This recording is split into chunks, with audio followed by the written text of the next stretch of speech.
c'est né d'un long processus depuis que moi je fais l'éducation des adultes. Je suis arrivée avec mon bagage de directrice au secteur jeune, où on travaillait déjà au niveau des pratiques probantes, que ce soit le référentiel de lecture ou le référentiel de mathématiques.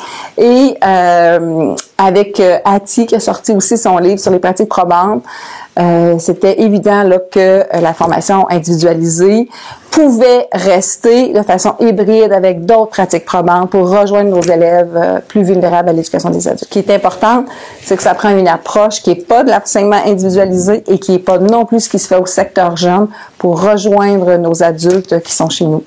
Offrir autre chose, mais en fonction des pratiques probantes.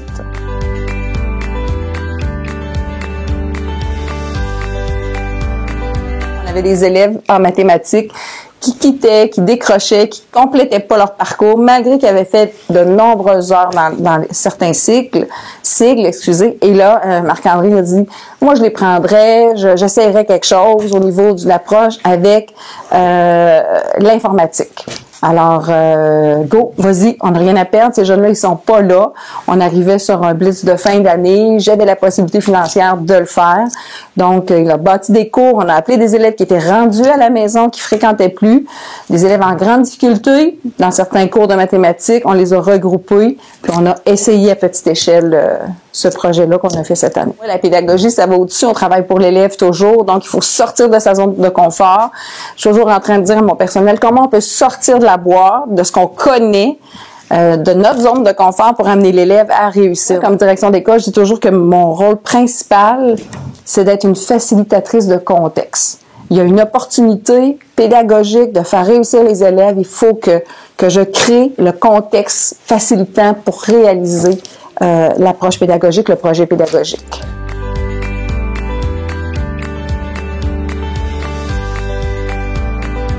Alors, il y a une conseillère pédagogique qui a été attribuée à la commission scolaire, qui a été mise à contribution dans ce projet-là, où on a mis aussi l'approche qu'on appelle du SCP, donc le soutien au comportement positif qu'on a mis en place, qui a quand même amené les enseignants. Vous savez, quand on enseigne aux adultes, on a souvent l'impression que c'est un adulte, il le sait, pour réaliser qu'il ne le sait pas. Donc, il y a eu un enseignement des comportements aussi attendus dans la classe qui a été fait.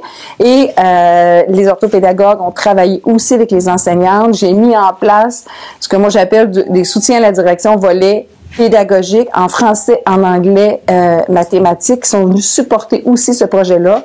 Puis j'avais un coordonnateur du projet avec des rencontres mensuelles pour faire le point sur le suivi des élèves, mais faire le point sur le développement pédagogique aussi.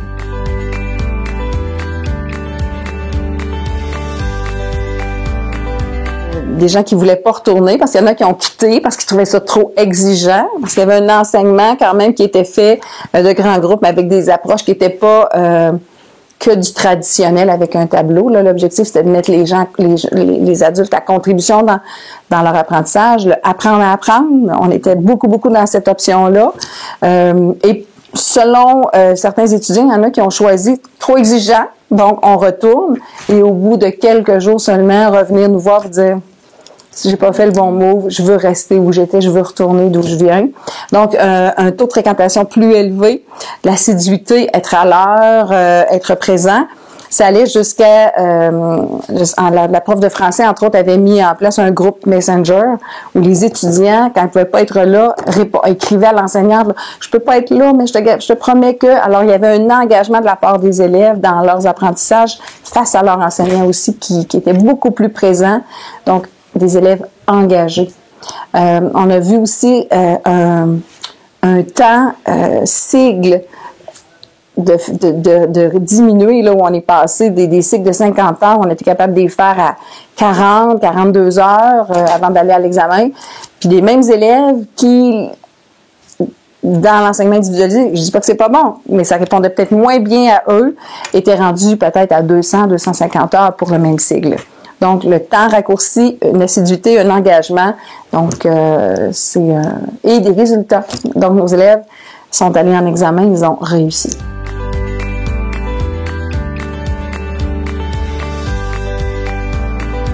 Le plus grand défi, je pense que c'est pour les enseignants. de sortir pour réussir de leur zone de confort, puis d'enseigner. On a l'impression que répondre aux questions, enseigner en individuel, ça fonctionne.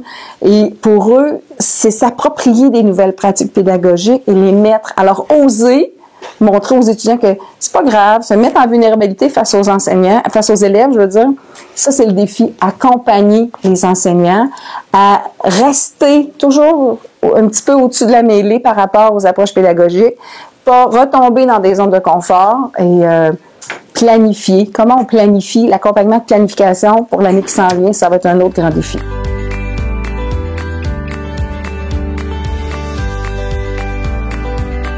On peut pas, demain matin, faire ça.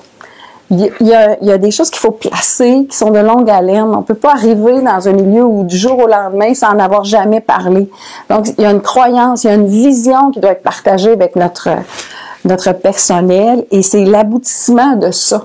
Donc, on bâtit ça ensemble, cette approche-là, ce désir-là de changer les choses.